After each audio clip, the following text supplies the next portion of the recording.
ప్రేక్షకులందరికీ నమస్కారం. ఈరోజు మన స్టూడియోలో ప్రముఖ ఆధ్యాత్మికవేత్త, ఆస్ట్రాలజర్ బ్రహ్మశ్రీ సుభాష్ శర్మ గారు ఉన్నారు. గురుగారితో మాట్లాడేద్దాం.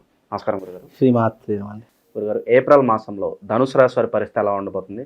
షష్టగ్రహ కూటమి ప్రభావం అనేది ఈ రాశి వాళ్ళ మీద ఈ నెల ఎలా ఉండబోతుంది గురుగారు?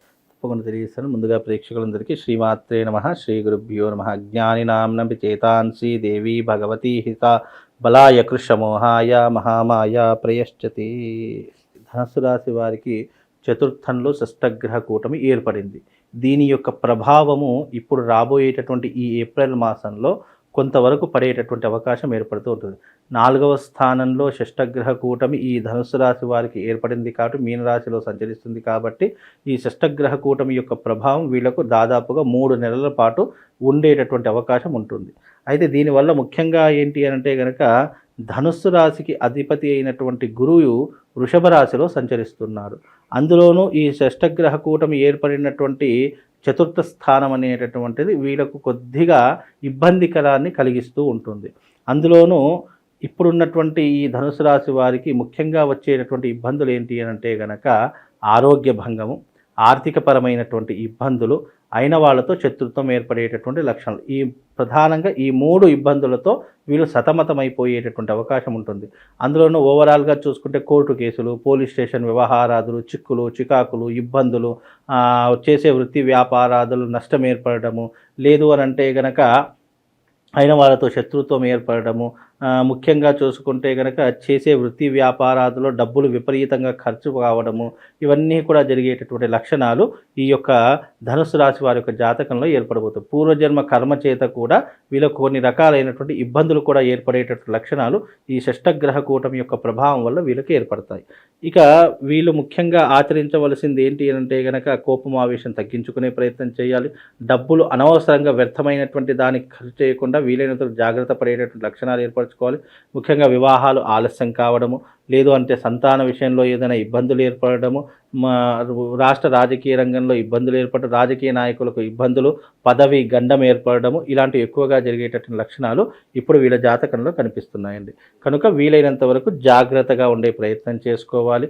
చతుర్థ స్థానంలో ఈ యొక్క సంచారం జరుగుతుంది కాబట్టి భూ వివాదాలు, అన్నదమ్ముల మధ్య వైరం ఏర్పడము, కుటుంబము చీలికలు కావడము, కుటుంబం విచ్ఛిన్నం కావడము, లేదు అనంటే గనక ఆస్తి తగాదాలు విపరీతంగా జరగడము, మానవత్వాన్ని మర్చిపోయేటట్టు లక్షణాలు ఏర్పడేటటువంటి సూచనలు ఈ ధనుస్సు రాశి వారి యొక్క జాతకంలో ఏర్పడుతున్నాయి. కాబట్టి వీలైనంతవరకు జాగ్రత్తగా ఉండే ప్రయత్నం చేసుకుంటే అన్ని రకాలు బాగుంటుందండి. గురుగారు, ఈ పరిస్థితులు అధిగమించడానికి ఇంకా 3 నెలల సమయం పడుతుంది అంటారు ఉన్నవన్నీ కూడా. అయితే ఇప్పుడున్నటువంటి ప్రస్తుత కాలంలో ఏంటి అంటే గనక ఈ ప్రభావము 28వ తారీఖు రోజున ప్రారంభమైంది కాబట్టి దీని యొక్క ప్రభావం వెంటనే ఏర్పడదు. ఎప్పుడైతే పౌర్ణమి దాటి వీళ్ళు అడుగు పెడతారో అప్పుడు వీళ్ళకు సమస్యలు అనేటటువంటి ఏంటో అనేటటువంటి కనిపిస్తాయి. ఎందుకంటే ఒక విపత్తు మనకు రాబోతుంది అని తెలియడానికి కొన్ని సంకేతాలు వస్తూ ఉంటాయి. ఆ సంకేతాలు వచ్చినప్పుడు మనం అలర్ట్గా ఉంటే దాని నుంచి మనం బయటపడాలి అనేటటువంటి ఆలోచన మనకు కలుగుతుంది. ఇప్పుడు షష్టగ్రహ కూటమి ఏర్పడింది, నాకేం కాలేదు, మా కుటుంబానికి ఏం కాలేదని తలలు విరవీగుతూ ఉన్నారనుకోండి, ఆ ప్రభావం అనేటటువంటి పడినప్పుడు వాళ్ళ జీవితంలో తట్టుకోలేరు. దాని యొక్క ప్రభావం ఎలా ఉంటుంది అని అంటే కనుక ఇప్పుడు రాబోయేటటువంటి ఈ పౌర్ణమి తర్వాత దీని యొక్క పరిణామం అనేటటువంటి ధనుసు రాశి వారు ఎదుర్కొంటారు. గుర్తుపెట్టుకోండి. సినిమా రంగంలో ఉన్నటువంటి వాళ్ళు, సెలబ్రిటీ స్టేటస్ అనుభవిస్తున్నటువంటి వాళ్ళు, రాష్ట్ర రాజకీయ రంగంలో ఉన్నటువంటి వాళ్ళు తీవ్రమైనటువంటి ఇబ్బందులు ఎదుర్కొంటారు. పదవి గండాన్ని పోగొట్టుకుంటుంటున్నారు. అలాగే అవకాశాలు వచ్చిన వాళ్ళు అవకాశాలు చేజార్చుకునే పరిస్థితులు ఏర్పడుతూ ఉంటాయి. సర్జరీలు జరగడము, అంటే ఆపరేషన్స్ జరగడము, యాక్సిడెంట్లు కావడము, లేదా విపరీతమైనటువంటి ప్రాణ నష్టం ఏర్పడము, ఇలాంటి లక్షణాలు ఎక్కువగా ఏర్పడేటటువంటి వాటిలో ఈ ధనుసు రాశి వారు ఒకరు అని చెప్పుకోవచ్చు. అందులోనూ ఈ ధనుసు రాశి వారికి ఇప్పుడున్న ప్రస్తుత కాలంలో ఈ పౌర్ణమి తర్వాత దీని యొక్క పరిణామం అనేటటువంటిది వీళ్ళు అనుభవించేటటువంటి స్థితిలో ఉంటారు. కనుక అందుకే ధనుస్సు రాశి వారు వీలైనంత జాగ్రత్తగా ఉండే ప్రయత్నం చేసుకోవాలండి. గురుగారు, కనబడిన శత్రువులు కావచ్చు, శత్రుబీడ, శత్రుబాధ ఇవన్నీ కూడా ఎక్కువగా ఉన్న వాళ్ళకి. అయితే శత్రు బాధ అనేటటువంటిది ముఖ్యంగా ఎదుర్కోవాలి అని అంటే కనుక వీళ్ళకు ఒక రక్షణ కవచం కావాలి. ముఖ్యంగా శత్రు బాధలు ఉన్నటువంటి వాళ్ళు, శత్రుపీడలు ఉన్నటువంటి వారు భగళాముఖి తంత్ర సాధన చేసుకోవడం ద్వారా శత్రుపీడల నుంచి బయటపడవచ్చు. ఎవరికైనా ఎప్పుడైనా గుర్తుపెట్టుకోండి, ఏ రాశి వారైనా సరే, ఏ నక్షత్రం వారైనా సరే, ఏ ఘడియలో పుట్టినా సరే ఎవరికైనా శత్రుభీతి ఉంది, న్యాయపరమైనటువంటి ఇబ్బందులు ఉన్నాయి, లేదు అనంటే గనక తెలియకుండానే నాకేదో దుష్టశక్తులు వచ్చి నన్ను ఏ పని చేసినా ఆపేస్తున్నాయి, లేదు డబ్బు సంపాదించే విషయంలో మనకు అన్నీ వస్తున్నాయి కానీ అవి మన చేతికి అందడం లేదు అనుకున్నటువంటి విధానం ఎవరికైనా ఉన్నట్టయితే భగళాముఖి తంత్ర సాధన చేసుకున్నట్టయితే వాళ్ళ జీవితంలో శత్రువులు ఉండరు, నరఘోష ఉండదు, నరపీడ ఉండదు, అలాగే వాళ్ళకున్నటువంటి నెగిటివ్ ఎనర్జీ అంతా కూడా దూరం అయిపోయేటటువంటి లక్షణాలు కేవలం భగళాముఖి తంత్ర సాధనలో ఏర్పడుతూ ఉంటాయి. కనుక ఈ తంత్ర సాధన చేసుకుంటే మీరు అన్నట్టుగా నెగిటివ్ ఇంపాక్ట్ అనేటటువంటిది మన దాకా రాకుండా మనకు ఒక రక్షణ కవచంలా కాపాడేటటువంటిదే ఈ యొక్క భగళాముఖి తంత్ర సాధన.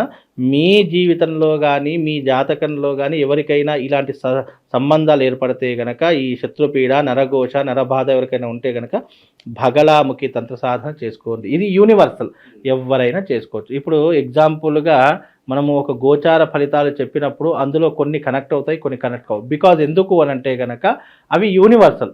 మళ్ళీ వ్యక్తిపరంగా చూసుకున్నప్పుడు అవి వేరే రకంగా మార్పు చెందుతూ ఉంటాయి. కనుక మీకు ఎవరికైనా శత్రుపీడలు, శత్రుబాధలు ఉంటే కనుక తప్పకుండా ఈ సాధన చేసుకుంటే మీరు అన్నట్టుగా వాళ్లకు శుభము, లాభంతో పాటు అదృష్ట యోగం కలుగుతుందండి. గురుగారు, శుభకార్యాలు జరగడానికి ఏదైనా ఆస్కారం కనిపిస్తుందా? గృహప్రవేశాలు కావచ్చు, పెళ్ళిళ్ళు కావచ్చు. ముఖ్యంగా ఇప్పుడున్నటువంటి వాళ్ళకు ధనుసు రాశి వారికి ఏంటి అని అంటే గనక భాగ్యంలో రవి సంచరిస్తున్నాడు కాబట్టి కొంతవరకు అంటే రవి సంచారాన్ని కూడా క్యాలిక్యులేషన్ వేసుకోవాలి కాబట్టి ఇప్పుడున్నటువంటి వాటిలో భాగ్యస్థానంలో సంచరిస్తున్నారు కాబట్టి నూతనంగా గృహ నిర్మాణం చేసుకోవచ్చు, లేదా అపార్ట్మెంట్స్ లాంటివి కానీ, ల్యాండ్స్ లాంటివి కానీ కొనుగోలు చేసుకోవచ్చు, లేదా బంగారం లాంటివి అంటే విలువైనటువంటి వస్తువులు కొనడానికి ఈ మాసంలో వాళ్ళకి ఏదో ఒక అవకాశం అనేటటువంటిది ఏర్పడుతూ ఉంటుంది. కనుక మీరు అన్నట్టుగా గృహయోగము, లేదా వాహన యోగము, లేదా బంగారం కొనుగోలు, లేదా ప్లాట్స్ కొనుక్కోవడం ఏదో ఒక పరిణామం అయితే ఏర్పడేటటువంటి లక్షణాలు వాళ్ళ జాతకంలో ఏర్పడబోతుందండి. విదేశాల్లో చదువులు కావచ్చు, విదేశాల్లో వ్యాపారాలు కావచ్చు, లాభదాయకమే అంటారా?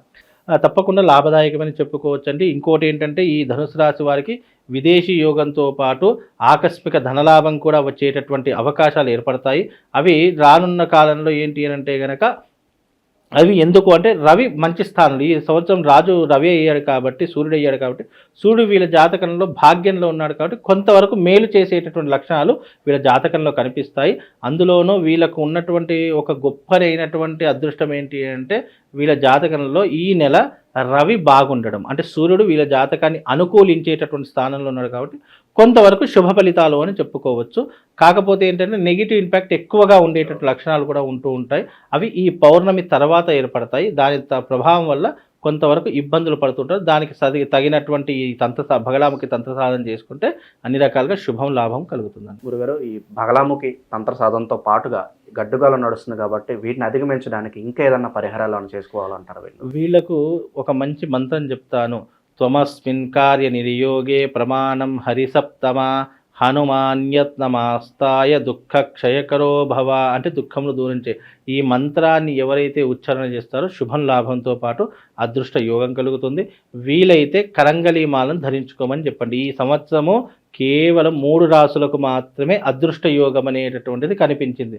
మిగతా వారికి మధ్యమ ఫలితాలు, ఇక పూర్తిగా అధమ ఫలితాలు ఉన్నటువంటి రాసులు చాలా ఎక్కువగా ఉన్నాయి. కనుక ఈ సంవత్సరం వీలైనంత కరంగలీమాలను ధరించుకొని ధనుసు రాశి వారు మీకు ఈ సంవత్సరం అంతా కూడా అదృష్ట యోగాన్ని ఇచ్చేటటువంటిది, మీకు ఒక రక్షణ కవచంలా నిలబెట్టేటటువంటిది ఈ కరంగలిమాల ధరించుకుంటే సరిపోతుందండి. చాలా బాగా వివరించారు గురుగారు, ధన్యవాదాలు.